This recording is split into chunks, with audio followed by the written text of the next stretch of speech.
Hello everyone. I have to repeat this process all over again because I keep getting disconnected. Hi to those who've just joined. Please like or love or laugh at this live video so you get to the top of the news feed, or share it to your friends who are who have been obsessing about this particular subject that I'm going to discuss today. So hello again everyone. So I'm broadcasting live from Tokyo at on the rooftop of my Airbnb apartment. 今日は元気ですか? How are you today? 私は東京からヒソしています. I'm broadcasting live from Tokyo.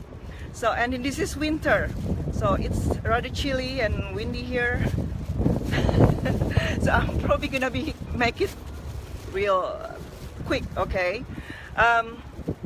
Before I start, I would like to announce also good news. The last time I did the live video I was in Bali, and I announced like 4 engagements. Now, since I've left the class and I come back here, I got 2 more engagements, 2 pieces of engagement to announce that is involving Anne and Michelle. To Anne and Michelle, congratulations, and hopefully you got the relationship you want, okay? And to those who haven't been engaged yet, who haven't been proposed yet, please do not despair. And I'm gonna tell you why my methods have been really fast in inspiring all these men. A lot of them sometimes even like EUMs to step up, not just claim you, but also propose and want to make you their wives. So, and this is not through the traditional way of thinking that you gotta force your guy, to gotta push him to follow the timeline that you have, give him an ultimatum, and so forth and so on. Okay, so listen to this class and please like it, share it, invite your friends, love it, laugh at it, whatever. So you know, this live video get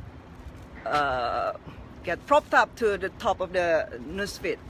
So anyway, so people might be wondering, like, why is it that Kat always announce like happily all these engagements she has helped producing the last 3 or 4 years, right? So far I've had help about I've helped give birth to at least like 143 engagements. Those are just the engagements that got reported or I know about, because not everyone is in the group, not everyone is reporting, you know, their happy stories. But I really appreciate those who keep sending me daily emails like progress about their relationship status, or how my teachings have made their guys step up, commit, propose, marry them, and also not just that, how my teachings have improved every aspect of your life, not just relationship, but also career, and just everything in every way. That is the purpose of my teachings. It reaches beyond dating. It's also the ultimate teachings on life, on how to live your life the least resistant way.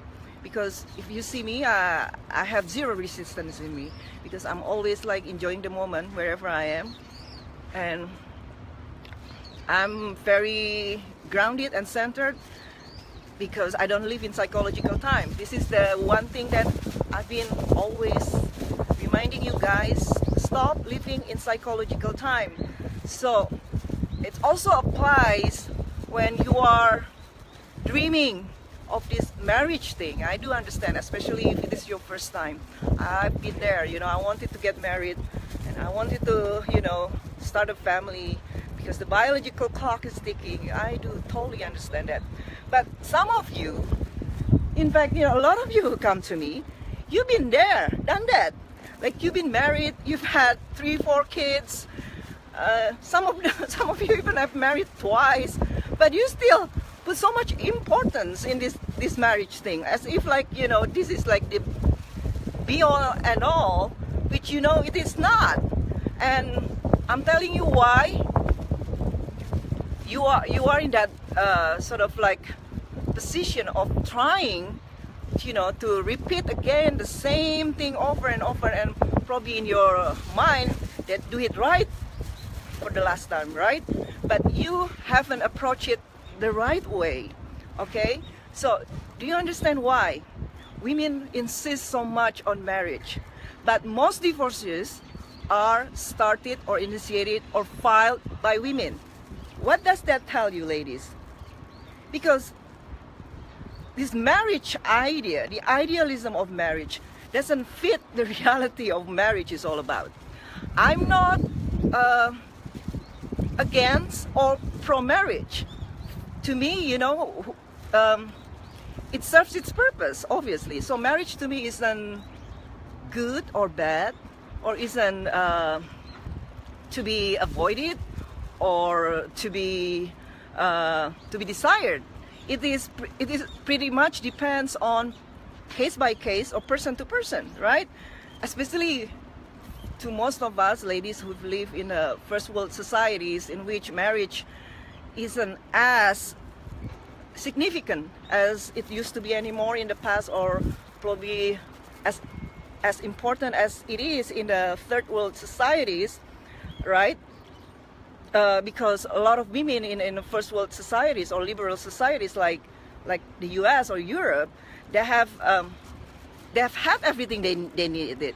You know, in the old days, especially in the third world countries, marriage is like a contract, like a financial contract, almost an economical contract, you know. So it's very important for a man to commit their resources to a woman, because most women, they cannot support themselves. They depend their livelihood, you know, on their husbands, or if they're not married, then their parents, you know, are going to have to support them. So this is also the reality, for example, of my parents. My mother was being forced by her mother at that time when she was like 18 or 19. Like, she said to my mom, yeah, hurry up, get married. You cannot keep living in the house. It's too expensive for us to keep supporting you.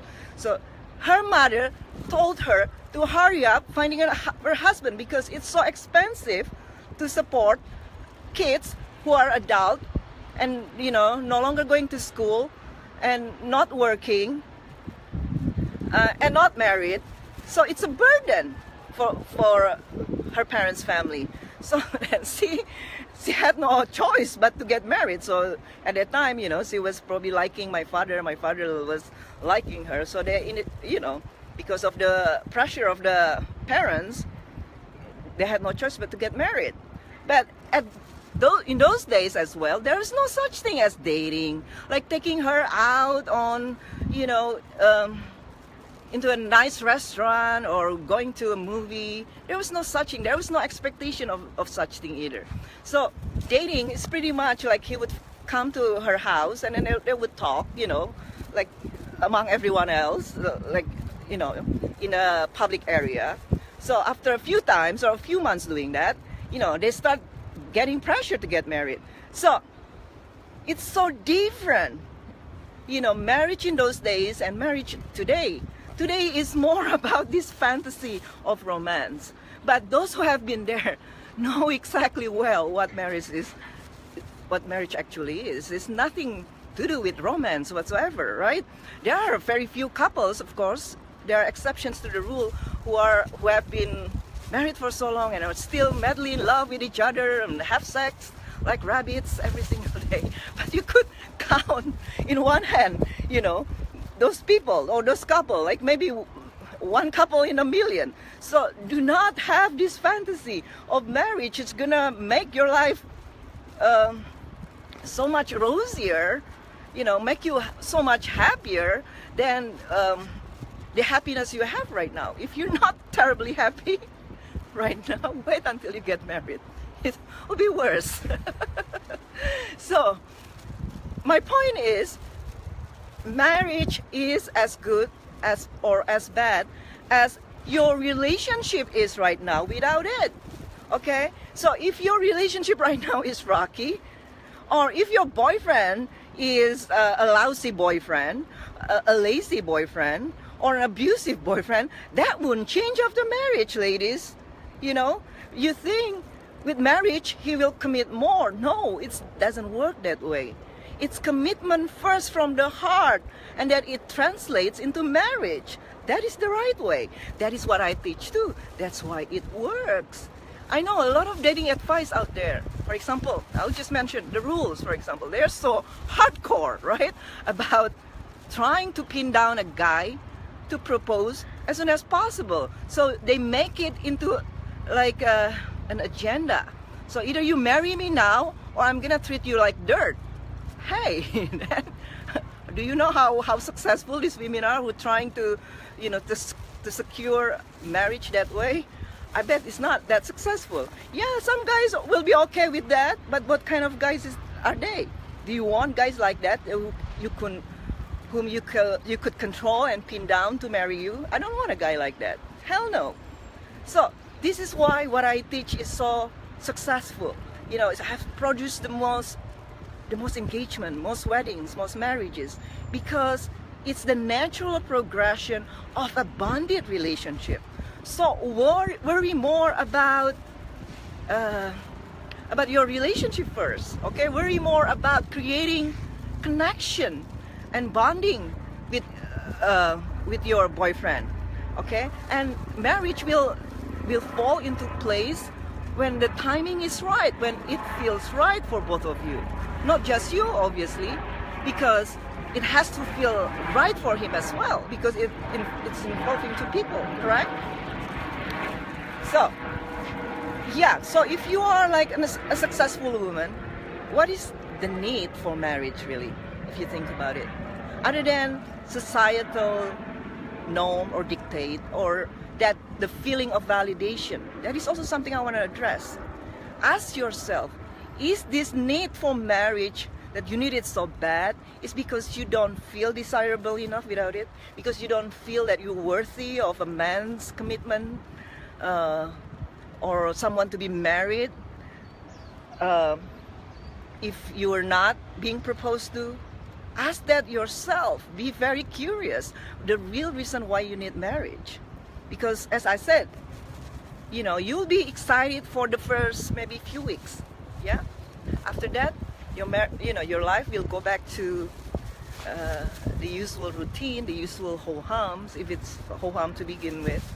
So it's not gonna make you happier, okay? So, and then I said, it's not gonna make him want to commit more to you. It's not, you know. So a lot of you say things like this, you know, until there is a ring on my finger, I'm not gonna treat him like a husband, or I'm not gonna do this, or I'm not gonna do that. I'm not gonna spend a weekend with him until I have a ring on my finger. I'm not gonna have sex with him until I have a ring on my finger. Oh well, good luck with that, ladies. I don't teach any of those things, okay? And as I said, you can see from the results I produce, it doesn't take that sort of like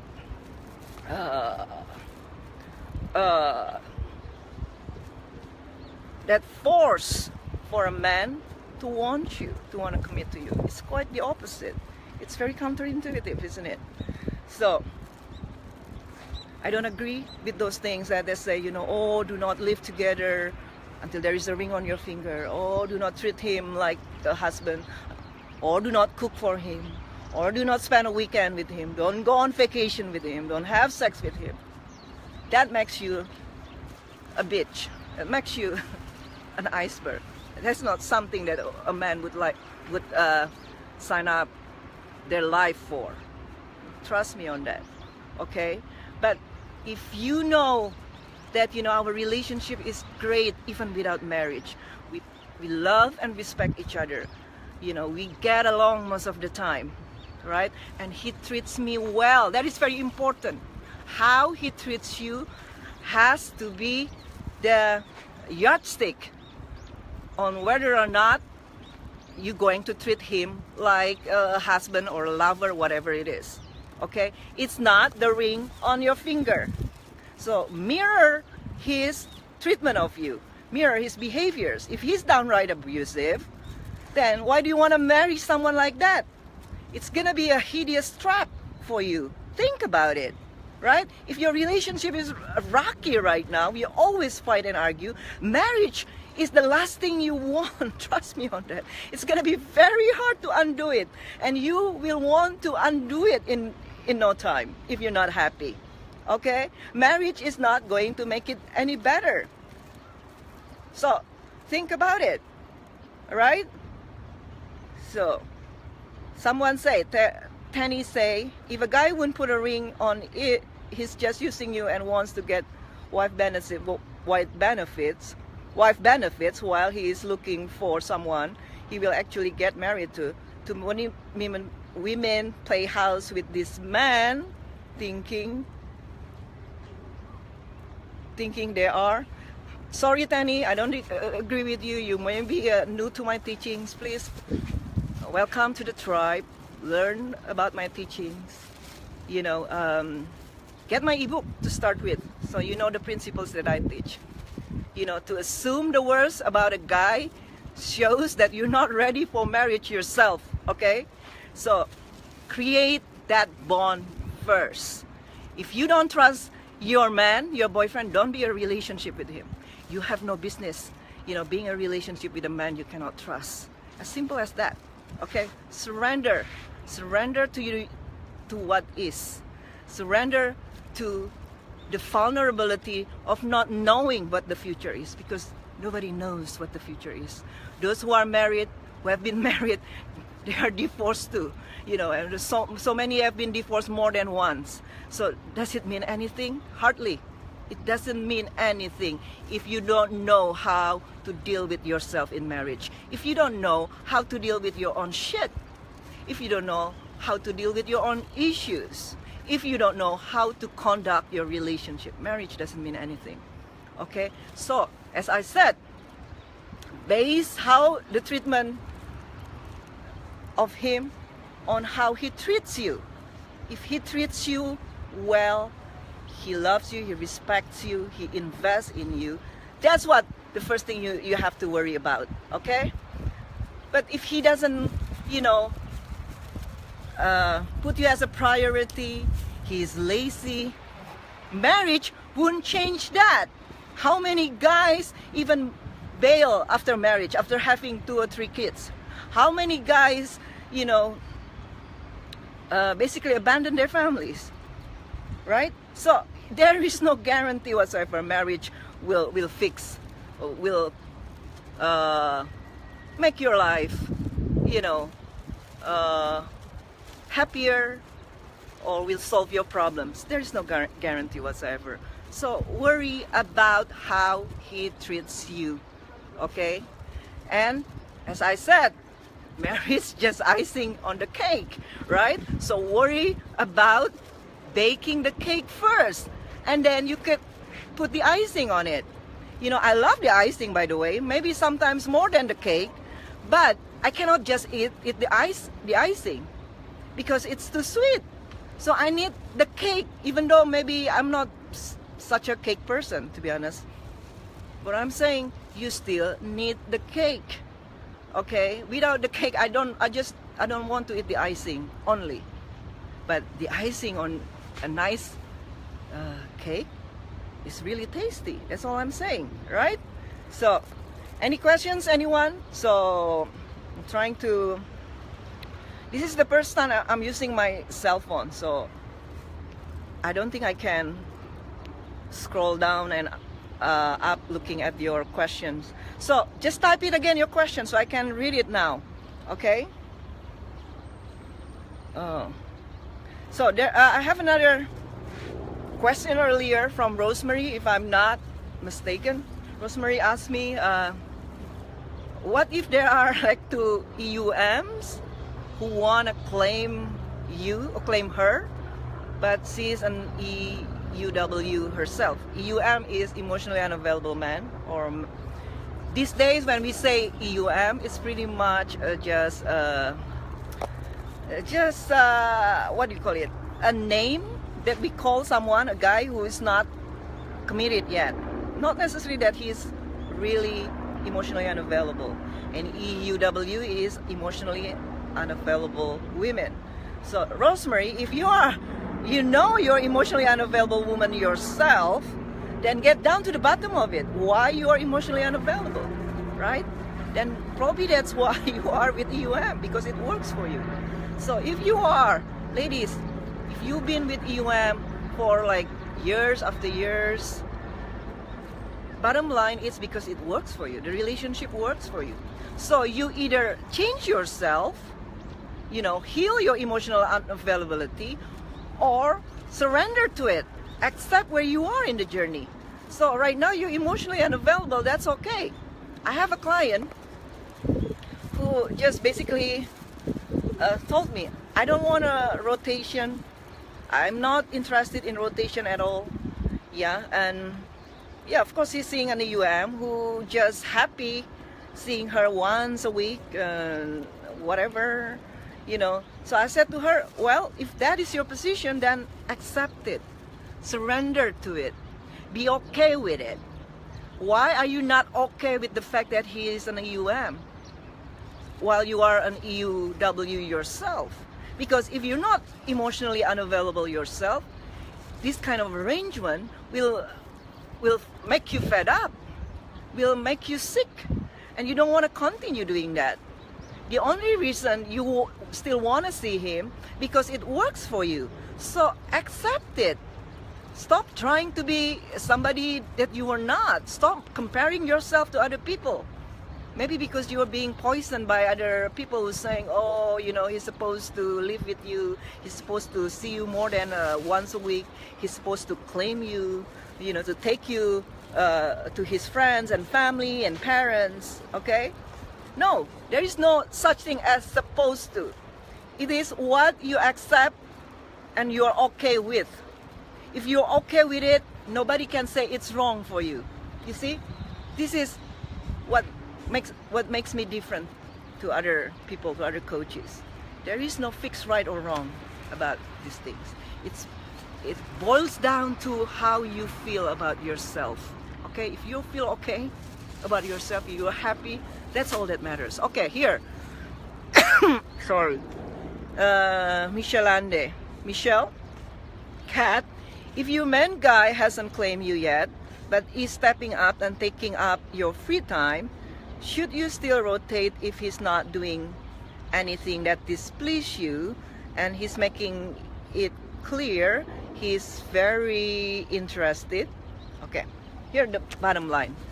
If he books all your free time, and probably he's silent about it, whether or not he is making you a girlfriend, but his treatment of you, his action shows that he doesn't want to share you. So in that case, you can suspend your rotation. Even though, and I will emphasize this, whenever he slacks, and most of the time guys will slack, maybe after 3 months or 6 months, they begin to sort of pace you down a little bit because they begin to worry, if they can go deeper than this, and they know that sooner or later you want more than this, right? So instead of nagging him, instead of getting all bent out of shape and angry and upset that he's pulling away, that he slows down, then you can go back to your rotation. That's the secret of my methods. You don't even have to say anything about it because you are just taking care of yourself. And nothing is better in this world than taking care of your own needs. Okay, nobody can make you wrong for taking care of yourself. This is why cat ladies are so grounded. They have softened boundaries. They're not reactive because they love themselves first and foremost. Their loyalty is to themselves first and foremost. Okay? Any other question, ladies? Come on, before I get really cold. By the way, I'll be flying back to California tonight, so I'm very excited about going home, seeing my baby Freckles again, and my other baby.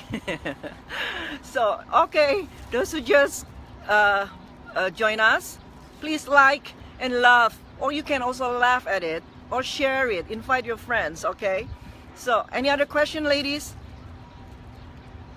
There is another question from Maddie earlier. How do I feel beautiful? I want to feel beautiful as a woman. You know, Maddie, you are beautiful as you are, okay? Sometimes I don't feel beautiful as well. Sometimes, you know, I mean, I realize there are many more beautiful women out there. But beauty is not just about how you look. Beauty is also in your energy. Your feminine energy makes you even more beautiful, even though physically you're not perfect. Like, I'm not perfect myself, obviously. You know, I got flaps all over. You know, I'm not the slimmest I dream myself to be or I want to be, but my energy, you know, sort of complements for my physical weaknesses, right? How you smile to people, how nice you are, how kind you are, that is way more interesting, way more attractive than women who are so sexy, so hot, but they have attitude. You can trust me on this, okay? So looks will get you in the door, but at the end of the day, men will commit to women who are happy, or who easy to make happy, who are easy to make happy, okay? Who are easy to be with, who just contribute so much to their lives, not making their lives harder, okay? Contribute not necessarily in a material thing, but contribute in as the source of feminine energy, as the sanctuary for a man. That is what most men are most interested in. So don't worry about how you look so much. You know, you are born the way you are. You know, you have no choice in that matter, right? But you can, yes, you can go to gym, you can work out, so you know you can lose weight and all that. I understand that, but accept how you look. You know, so you are beautiful in your own rights, and you will be more beautiful if your energy is beautiful. So the beauty that comes from the inside out. Okay, this is from Laura. If my EOM after my leaning back came and said he missed me and he wants us to be exclusive, but now I'm not sure if we should be together. I had trust issues with him and I know I should work on this. Should I be what? I am okay. If you have trust issues, Laura, it depends. Do you trust him, or the distrust is rooted on your own distrust of yourself? Okay, if you don't trust him because probably he's a cheater or he's a player, then don't be in a relationship with him. As simple as that. But if you don't trust him because you don't trust yourself, that is the something you have to work on, right? That is room for growth, right? Why do you have trust issues? Because maybe you've been cheating on before, right? Or you just don't believe that you are desirable enough. So that is an avenue for you for personal growth. Work on it. So maybe sign up for my Journey Inward, you know, so you will learn more ways how to detach to your own thoughts, because pretty much whatever turbulences that you experience in your life depends on your skills, thinking skills. A lot of you don't have the thinking skills yet, but that can be taught, and I can teach you in this program called Journey Inward. Okay, so all these thoughts that doubt you, that you know, taunt you and say you're not good enough, you're not pretty enough, you're not beautiful enough. Those are just thoughts. You don't have to take them at face value. You don't even have to believe in them at all. I don't believe my own thoughts. You understand? So always be aware of the movement in your mental space. So when you are thinking unwholesome thoughts like those thoughts, you are aware of it and you can let them go. You don't have to engage them. Do you understand? Engagement of every thought is what being lost in a thought is. That is what identification to thoughts is. And identification to thoughts is the roots of suffering. Okay? So hover above thoughts. But you cannot hover above thoughts if you're not aware. That's why the one thing that I teach you that is very basic in my teaching is self-awareness. Be very self-aware at all time. Because when you are above thoughts 24/7, you can no longer suffer in life. How do I know? Because I have experienced it in my life. I no longer suffer about anything. I can no longer suffer because I see the illusion of thoughts, the illusion of belief, the illusion of the mind. So that is the only way for you to get out of your suffering. Okay? It's not engagement, it's not wedding, it's not marriage. It's not wrong that you want it. You want all those things because some of you have, you know, are still subscribing to your societal values, and I can appreciate that. But be at least open to other perspectives on this thing, okay? Because the more you are expanded, the more you are aware, the more you are conscious, the less you will suffer. And I want you to suffer no more. Okay? This is from Ayana. If my EUM keeps telling me he wants to be with me, but he's too busy because he has 3 businesses, should I just write him off?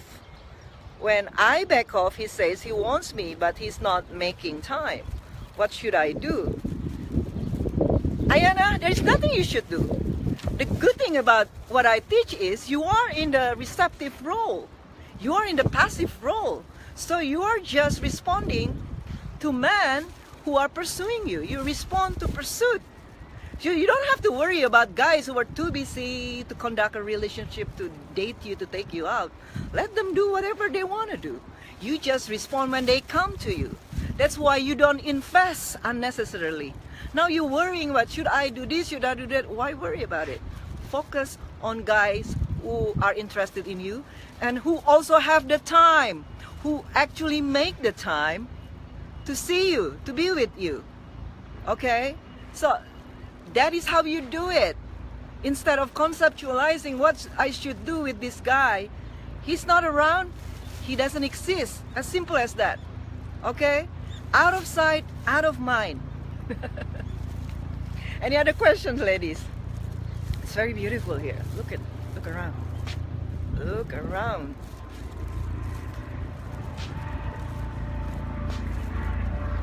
I'll definitely come back to Japan, but next time probably we'll go to Kyoto. This time around we only stay in Tokyo because, you know, I got work to do and my parents probably a little bit older this time of year, and then you know, they're not as strong as they were probably a year or so ago. So this is how we do it this time. Just stay in one place. Okay. And this is Batu Karin. So true, you have no business to be with someone you don't trust. That is suffering. Exactly. Exactly. If you don't trust him, and maybe you have a good reason why you don't trust him, don't be with him. You know, he's a player, just play with him then. You know, play with him until such time there is a real guy who wants, you know, to do it right with you, okay? Oh. Okay, this is from Connie. What if a man asks for help? A friend needs help to get on his feet again, so he asked for help to look up for things. He's locked up, but even before that, we hung out every day. He helps with my kids all day, opens door maybe. If he's your friend, help him as a friend. You know, what's wrong with that? Especially if he's nice to you and to your kids. Yeah, help you know, as much as you want to, as much as you can, without expecting anything in return. That's how you give to people. Give only when you don't expect anything in return. So give as much and as willing as you want to. Okay? There is no shoot. I'm not a believer in shoot. So I follow how I feel moment to moment. So I'm spontaneous. If I feel I want to help somebody, then I help them. If I don't feel it in my guts, then I wait until I have such feelings. Do you understand? So these days I operate more on feelings and intuition, not shoots, not what people think I should do, not what society dictates, you know, what is right and what is wrong. I don't believe in that anymore. Okay, I believe myself than anybody else or any system, anything in the world, you know. So I trust myself. I trust my own judgment. Okay, that's the place you want to be in your life. Anyone? Any other question? Anyone? If not, ladies, thank you so much for being here, and I'll see you back home in California, in my beautiful home. I guess that's all I have to say. Have a great evening, everyone. It's here is about 11 a.m. All right, and I know it's late at night for you in the U.S. Good night, everyone. Bye.